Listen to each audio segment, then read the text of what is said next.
Good morning, students. Welcome to Study from Home. And in our previous videos, we have already finished the chapter Principle of Management and case studies of the principle of FAOL I have discussed. In this video, I'll be discussing about some of the major case studies. Those can be asked or these type of case studies can be asked in the board examinations. तो आज का जो हमारा video है वो इस perspective में रहेगा. हम आज इस वीडियो में ये स्टडी करने वाले हैं. तो हम बिगिन करते हैं अपनी पहली केस स्टडी से.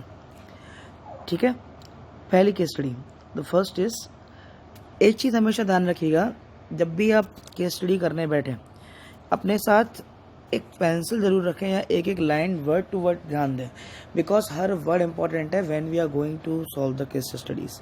अगर आप एक भी वर्ड मिस करते हैं तो कहीं ना कहीं आप आंसर नहीं ढूंढ पाएंगे. तो स्टार्ट करते हैं अपना video.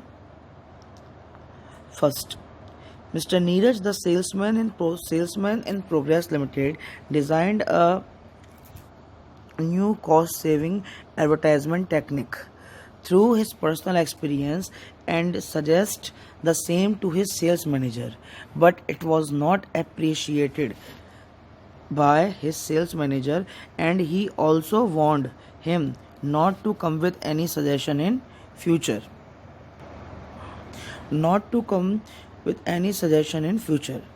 So in which principle of FAOL is being overlooked by the sales manager? What should have been done in the appropriate way of response by the sales manager? तो इसमें actually पूछा क्या गया है, इस क्वेश्चन में पूछा गया है कि एक बंदा है जिसका नाम नीरज है एंड वो सेल्समैन है. सेल्समैन का प्रोग्रेस लिमिटेड में. उसने क्या किया? He designed a new cost saving advertisement technique through his personal experience and suggest the same to his sales manager, but it was not appreciated by his sales manager. यानी कि यहाँ पे जो main जो फोकस देना है वो है आपका सजेशन. ठीक है, यानी कि जो मैनेजर था, सेल्स मैनेजर ने एक सजेशन दिया एंड उस सजेशन को इम्प्लीमेंट नहीं किया गया, ना ही सुना गया, और उसको वार्निंग दे दी गई that organisation doesn't seek the suggestion of Neeraj and he is the salesman. एक सेल्समैन के सजेशन की बिल्कुल भी ज़रूरत नहीं है एक ऑर्गेनाइजेशन को.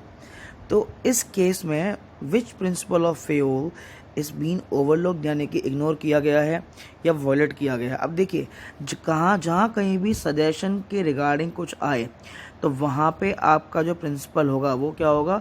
Principal of initiative. Principal of initiative. अब प्रिंसिपल ऑफ इनिशिएटिव क्या होता है, मैं एक बार आप लोगों को याद दिलाना चाहूँगा. प्रिंसिपल ऑफ इनिशिएटिव में ये होता है दैट एवरी कंपनी और any manager of the organisation they should open their ears towards the suggestion and their implementation. देखिए, फाइनल डिसीजन तो डेफिनेटली फर्म का होगा, लेकिन ऐसा नहीं है कि वो लोग बिल्कुल भी अपने एम्प्लॉयज़ का सजेशन को इग्नोर कर दें. ठीक है, अगर ऐसा होता है तो उनके एम्प्लॉय कहीं ना कहीं बिजनेस से कटने लगेंगे and they will get demotivated. आपकी बात सुनी जाएगी तो definitely you will feel motivated and आप मन लगा के उस बिजनेस में काम करेंगे. तो यहाँ पे जो प्रिंसिपल वॉयलेट हुआ है, that principle violated is the principle of initiative. ठीक है, अब तरीका क्या होता है लिखने का?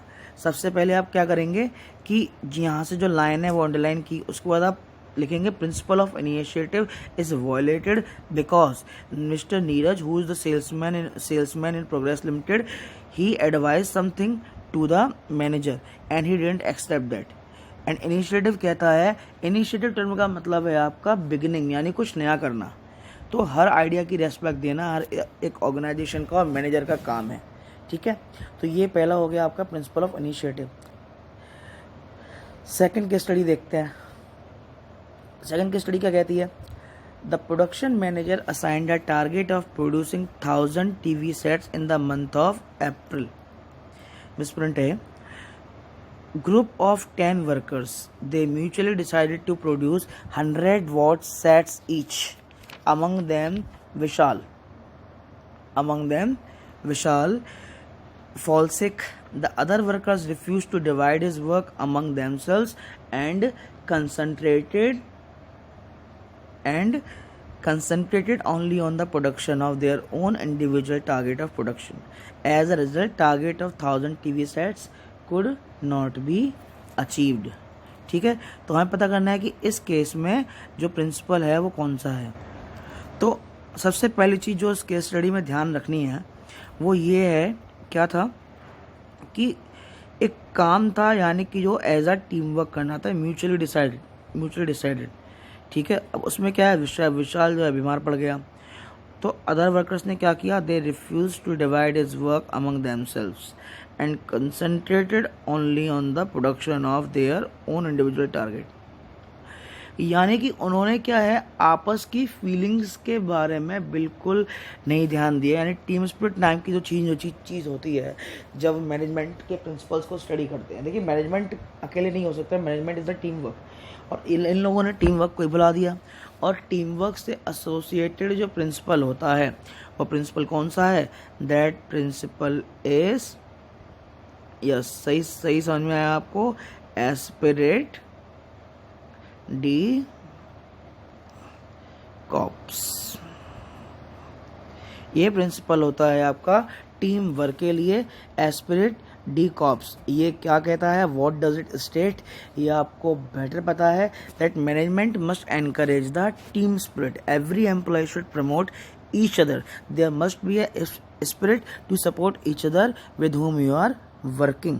ठीक है, सी क्या है, what should have been the appropriate course of action.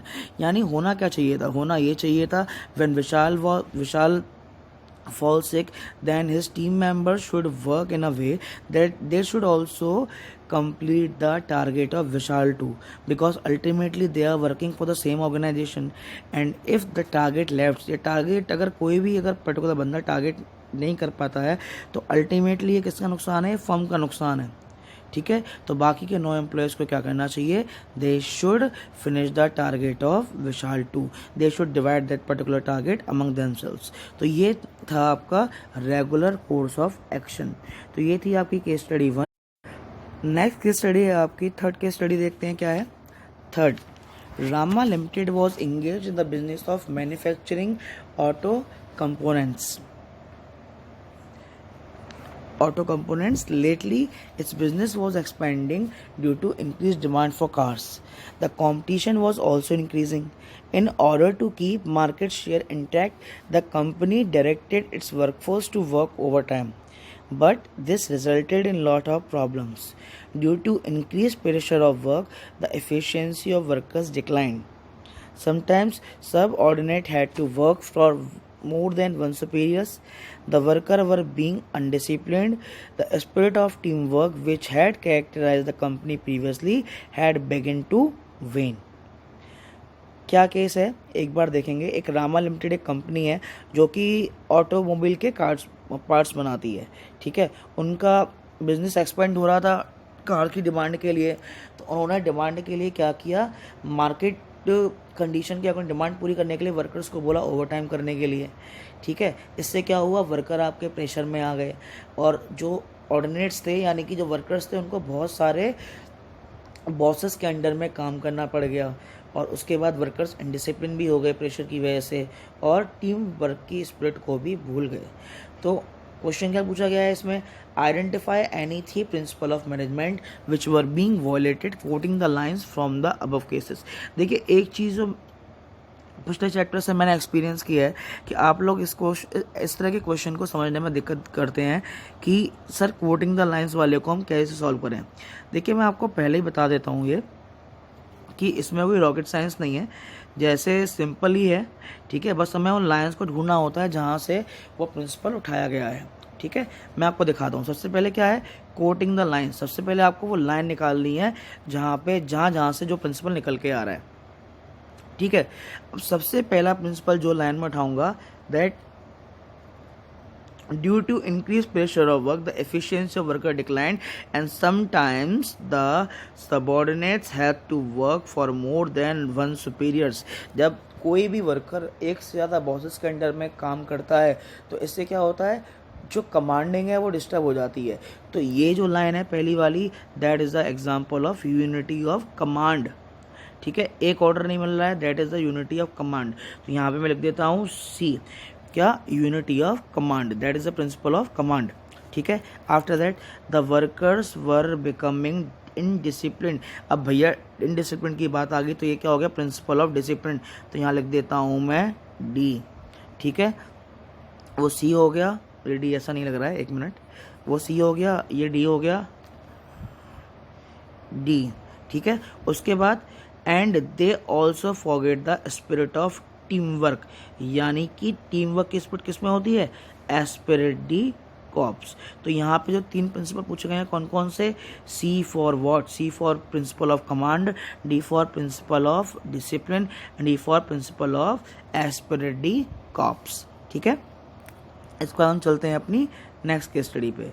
Next case study हमारी क्या कहती है, एक minute, let me set it.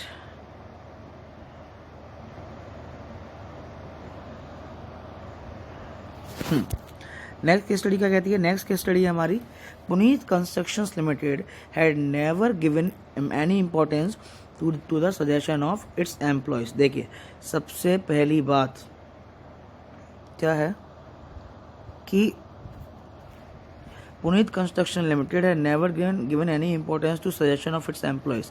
इन्होंने क्या किया, सबसे पहले सजेशन नहीं सुने कभी अपने एम्प्लॉयज़ के। All the employees in the company considers themselves superior than the other, they neither help anybody nor get help from anybody. यानी ना वो किसी की हेल्प करते हैं ना हेल्प लेते हैं। Last year mister Shivam was appointed as chief manager of the company. He was an MBA from IMM Ahmedabad and also 7-year experience of the same post. Immediately after taking charge, he decided to deal with both the problems of the company. He convened a meeting of all the employees and said all the employees are free to give their suggestions. Besides, the one who gives the best suggestion will be awarded prize. In addition, he advised them to discard ego and extend help in each other's work. We will have to give it the shape of a movement. Those who participate in this movement will be promoted at the earliest. ठीक है, Shivam prove to be a good leader. तो शिवम ने क्या किया, जो problem थी company की और जो उसके एम्प्लॉयज़ बातें नहीं सुनते थे, एक साथ काम नहीं करना चाहते थे, उन सब एम्प्लॉयज़ को कलेक्ट किया और उनको बताया कि he will invite the suggestion. ठीक है, और एक दूसरे के ईगो को छोड़ करके उनको कंपनी के वेलफेयर या फर्म के वेलफेयर के लिए काम करना ज़रूरी है। ठीक है, इसके लिए उसने बहुत सारे अवार्ड काइंड ऑफ थिंग्स भी इंट्रोड्यूस किए कि एम्प्लॉयज़ को अवार्ड भी इंट्रोड्यूस करेंगे अगर उनके एम्प्लॉयज़ ऑनेस्ट रहते हैं, फॉलो करते हैं, अगर फॉलो करते हैं उसके ऑर्डर्स को। एंड इस तरह से पुनीत वॉज इस तरह से जो mister Shivam prove to be a good leader. तो जो प्रिंसिपल कौन सा है यहाँ पे जो प्रिंसिपल जो ढूंढेंगे मिलेगा हमें, कहाँ से मिलेगा। अब इसमें क्या है, इसमें भी मेरे ख्याल से दे रखा है क्वोटिंग द लाइंस। देखिए, सबसे पहले बात, दे नीदर हेल्प एनीबडी और गेट हेल्प फ्रॉम एनीबडी, यानी ना वो किसी की हेल्प करते हैं ना वो किसी से हेल्प लेते हैं। और ये प्रिंसिपल भी हमें कहाँ से निकाल के आना है, ये है हमारे scientific principle of management. Identified and explain the principle of management discussed above by quoting the lines. ठीक है, अब यहाँ पे जो प्रिंसिपल आएगा, यहाँ पे हम साइंटिफिक प्रिंसिपल ऑफ मैनेजमेंट यहाँ पे डाल सकते हैं वेरी वेरी इजीली, जो आपके टेलर के प्रिंसिपल हैं।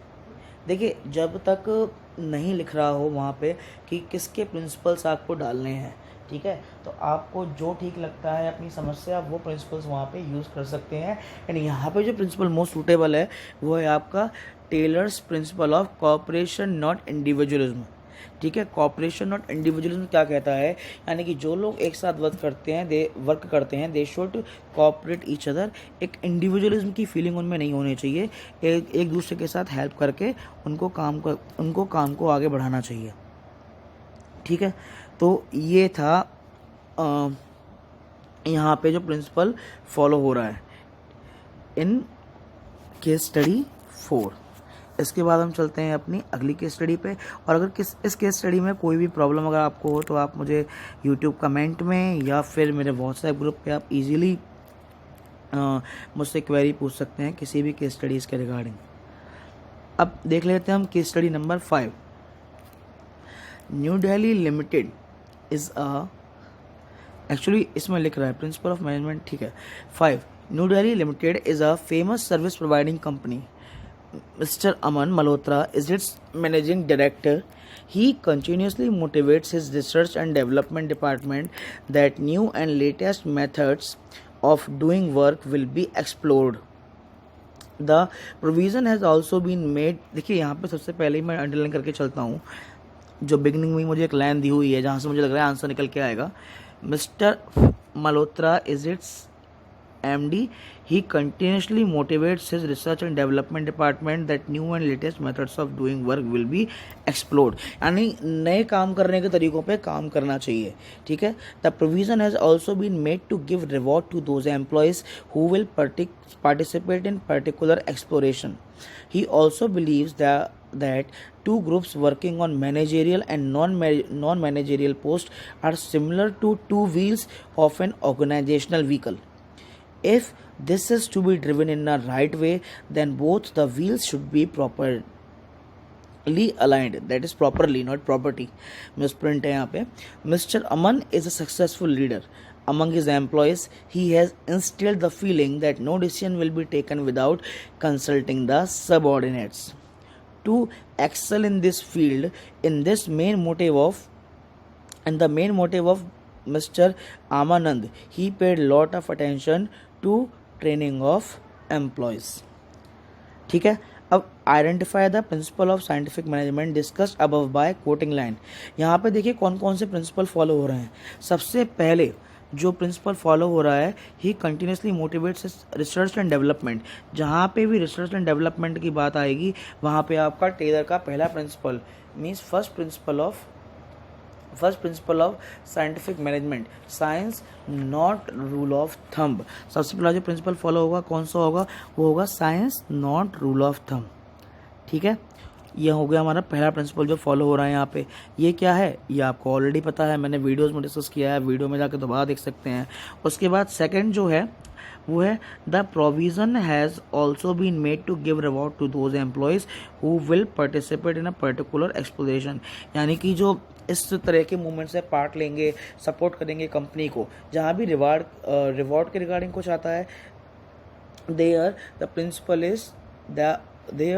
Principal is cooperation not individualism. ठीक है. अब उसके अलावा यहाँ पे हार्मनी नॉट डिस्कॉर्ड भी लग सकता है. कैसे, वो देखिए non-managerial and managerial posts are similar to two vehicles of an organizational vehicle. If this vehicle to be driven in a right way, then both the wheels should be properly aligned. यानी कि harmony not Discord, यानी कि जो management है, management और workers के बीच में harmony रहनी चाहिए, किसी भी तरह के कोई कॉन्फ्लिक्ट नहीं होने चाहिए. मैं लाइन्स को अंडरलाइन करते जा रहा हूँ जहाँ से जो प्रिंसिपल मिलता जा रहा है. ठीक है. इसके बाद to subordinates to excel in this field is the main motive of Mr. Amanand. He paid lot of attention to training of employees. और employees के training के regarding जो principle आता है टेलर का, that is development of workers to their greatest efficiency and prosperity. यानी workers के development पे लगातार काम करना. means in this single case all the 4 principles of Taylor we can implement. ठीक है. जो नेक्स्ट वाला केस है ये मैं नहीं कराऊंगा बिकॉज ये आपका मैंने ऑलरेडी करा दिया है. कहाँ पे, ये मैंने ऑलरेडी आपका वीडियो में करा दिया है. आप प्रिंसिपल देखिएगा, प्रिंसिपल ऑफ डिसिप्लिन, उसके बाद सेम केस है और ये मिसप्रिंट है, तो इस वजह से मैं इस वाले केस को यहाँ पे डिस्कस नहीं कर रहा हूँ. ठीक है. चलते हैं अपने नेक्स्ट केस पे. Case number 7. 7th केस क्या कहता है. On 27 September 2015, PM Narendra Modi visited the headquarters of Facebook in California. This news was covered by AVP News Channel. The news item highlighted the following unique features of Facebook office. You guys have understood already what the case is saying that PM Modi visited the headquarters of Facebook. ठीक है, और उसके बाद Facebook office के बारे में एक article है, पढ़ेंगे क्या है. Office spread over 4.5 lakh square feet area of land. Within the office, the employees use skates to move from one place to another. 10,000 employees working in the office, all at same level. No cabin or separate room for any employee. There is open workplace to ensure mutual understanding and teamwork. All meetings are held in conference room having walls made of glass. Anyone can see with whom the manager is meeting or interacting. Focus is not on working hours, rather on quality of work. There is ample provision for leisure activities, restroom, widespread clean and green environment and beautiful nursery at the terrace for the employees. अब पूछा क्या गया हमें, name the principle of फेओल. देखिए इस case में हर चीज़ जो discuss की गई है, जो भी बताया गया है, वो सब चीज़ें सीक्वेंस में है, यानी ऑर्डर में है. तो जो प्रिंसिपल ऑफ फेओल यहाँ फॉलो होगा वो होगा प्रिंसिपल ऑफ कौन सा केस था हमारा, वो होगा हमारा क्या, प्रिंसिपल ऑफ ऑर्डर. कहाँ गया, principle of order. Reason because यहाँ पे केवल और केवल सीक्वेंस के बारे में बात की गई है, और जब सारी चीज़ें सीक्वेंस में होती हैं तो आपका वर्क बहुत इजी और स्मूथ रहता है, टाइम एंड एनर्जी के वेस्टेजेस नहीं होते. ठीक है, यहाँ पे 1 पूछा है, और अगर सेकंड भी पूछ लें, ठीक है, तो सेकंड क्या है, यहाँ पे लास्ट में क्या है, वर्कर्स के लीजर के लिए काम किया गया है. ठीक है, एंड वर्कर के लीजर के लिए जहाँ पे काम किया जाता है तो वो प्रिंसिपल हो जाता है स्टेबिलिटी ऑफ टेन्योर और पर्सनल. ठीक है, यहाँ पे 2 प्रिंसिपल लग रहे हैं, या तो प्रिंसिपल ऑफ ऑर्डर या फिर स्टेबिलिटी ऑफ टेन्योर, यानी कि अपने वर्कफोर्स को जॉब सिक्योरिटी देना. और जॉब सिक्योरिटी के लिए ही फेसबुक ने इतना खर्चा किया है अपने ऑफिस को, इंफ्रास्ट्रक्चर को इस तरह से डेवलप करने के लिए. अब यहाँ पे जो 2 वैल्यूज़ फॉलो की गई हैं वो कौन सी हैं. Facebook office is following 2 values. The one is everything is in sequence, everything is in order.